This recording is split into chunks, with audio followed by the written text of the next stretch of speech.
I would introduce myself, but none of it matters if I'm not supposed to exist here. Everything started on a normal sunny day.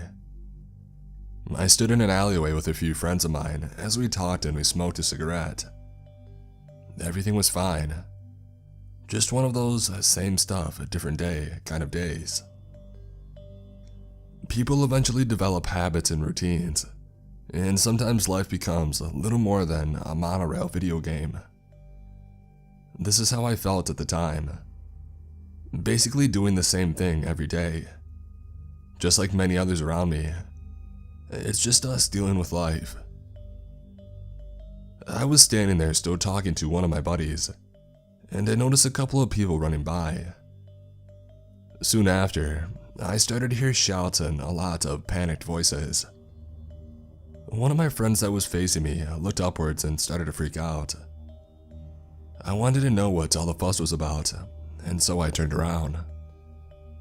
What I saw was one of my greatest fears. Something that many of you have probably wondered about. That simple what-if question that has made anyone who pondered it scared for their own safety, before ultimately calming themselves down and telling themselves, that would never happen to me.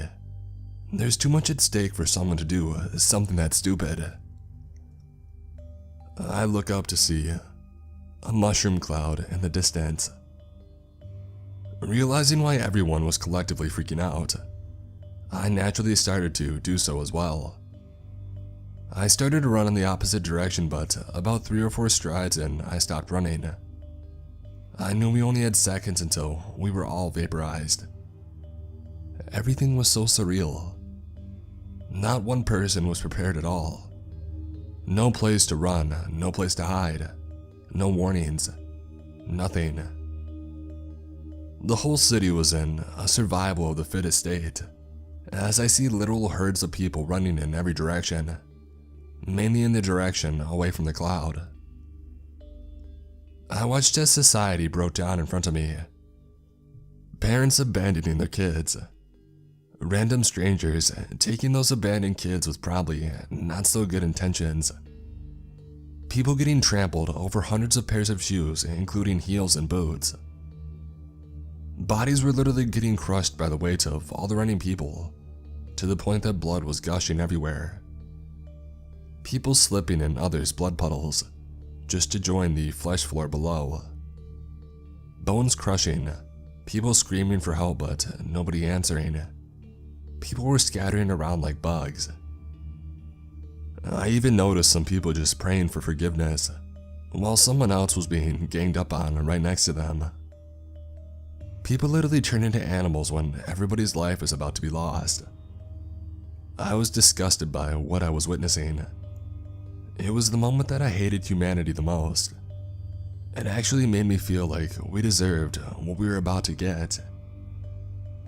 I now know what my reaction would be if a nuke was randomly dropped on us.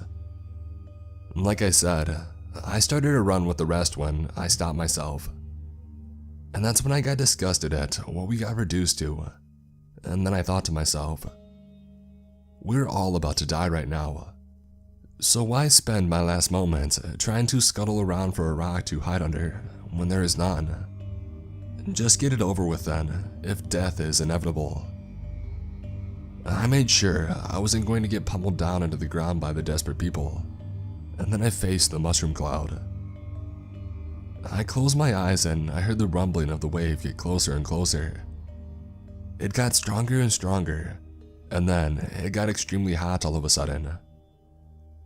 The sounds the bomb generated were so loud, I think I went deaf. I touched my ear to feel a wet sensation, presumably blood. I stupidly opened my eyes and was instantly blinded by a white flash of energy, and a surge of sharp pain from the nuke blast that went from my eyes to the back of my head. I felt my eyes melt out of their own sockets in less than a second. In another moment, I felt some of the most excruciating pain that I've ever experienced in my life, and I knew that it was about to be the end. All of my skin started to feel like it was melting off of me, like a candle, and my body went numb. Probably because the heat burned through all of my nerves. I felt, heard, and saw nothing. I wish I smelled nothing, but my own flesh smoke wafted up into my nose, and trust me, if it was possible for me to retch, I would have. I smelled like burnt, charred up steak with 0 seasonings. I never saw my life flash before my eyes. No lights at the end of the tunnel.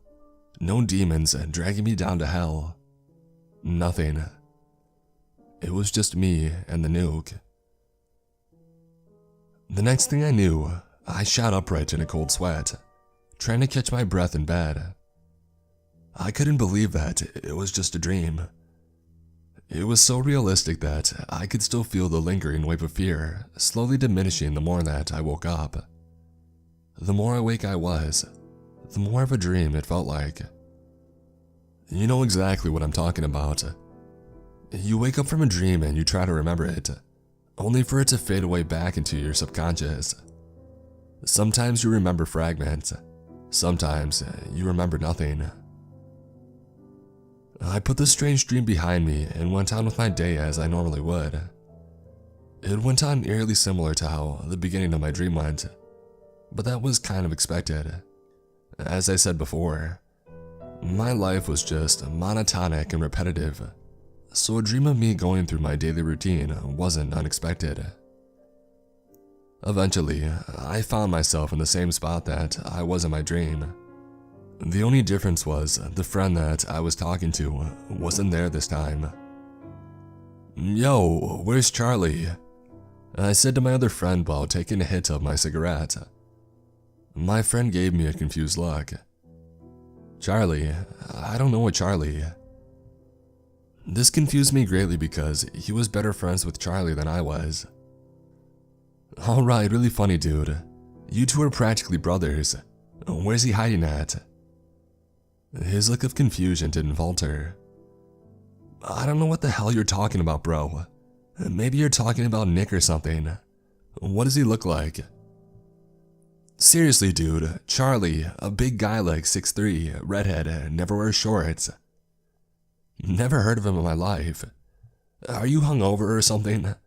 We did party a lot, but come on, man. There was never a Charlie." Before I could respond to him, I heard a gruff voice speak up from behind me. "Who the hell's talking about me? Do I know you?" My friend backed up instantly and couldn't do much as he was against a wall. I turned around to see Charlie. A big, gruff looking and pissed off, but nevertheless, it was definitely Charlie. "Yo, Charlie, you look messed up, man. Didn't even take a shower after last night's beer run, huh? Tell Doofus over here to get his memory checked. He claims that he's never met you before." My friend's eyes widened at my choice of words and just looked over at me, then Charlie with a panicked expression. Charlie grabbed me by the collar of my shirt. "How the hell do you know my name? Are you a narc?"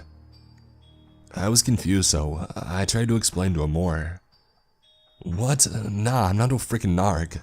I'm your friend. We've been hanging out since we were kids. Remember your old dog, Daisy?" Charlie just grew even more angry and threw me against the wall next to my other friend. Menacingly, he leaned in and said, "You and your fruitcake friend are freaking weirdos. Empty your pockets, now." "What? Charlie, please, I said empty your freaking pockets." Charlie then pulled out a .45 Glock and pistol whipped me on the other side of the head. I was almost knocked out instantly from it, but I held on to my consciousness. My knees buckled slightly from the blow, but Charlie slammed me back up onto the wall before I could fall. I didn't understand what was going on at all. This was not the Charlie that I knew. All of a sudden, my friend tried to make a break for it, and Charlie proceeded to pop 3 shots towards him. He fell down after the second shot. Charlie then walked up to my friend's body, dragging me along with him. My friend slowly rolled over, a small pool of blood forming under him and soaking into the concrete. Charlie raised the Glock to my friend's face. Still laying down, my friend attempted to beg for his life. He started crying as Charlie slowly approached. "Please, I don't want to." Bang. Blood and brain matter splattered onto my face as my friend's face was mutilated by the rounds. His face now resembled a broken smoothie machine, dripping fluids and making unnatural noises that gradually faded away as my friend died. I was in shock, but I couldn't move. 2 more shots. I hit the floor and I cried out in pain. I looked down to see that he shot both of my kneecaps. "You ain't running anywhere, boy. Look what you made me do." Charlie proceeded to loot my friend's corpse, even taking his shoes and threw them in a backpack that he already had on him. He walked back over to me and went to check my pockets as well, when I reflexively put my arms up in defense. His response was to shoot both of my arms as well. I was in living hell. My arms and legs felt like someone took a syringe of lava and injected each appendage with it. "Stop fighting!" Charlie screamed. He then looted me as well, while I looked at my friend's dead corpse. "Why did you have to do this?" I said, my head swimming at the fact that Charlie isn't Charlie anymore. "Why couldn't you two just make this shit easy and keep my name out of your mouth? You're either a narc or someone who knows too much." "Charlie, come on, man," I said, starting to sound desperate. "What did I just say? You really are messed up in the head, aren't you? Man, I hate weirdos like you with a passion. What were you two doing then? Stalking me?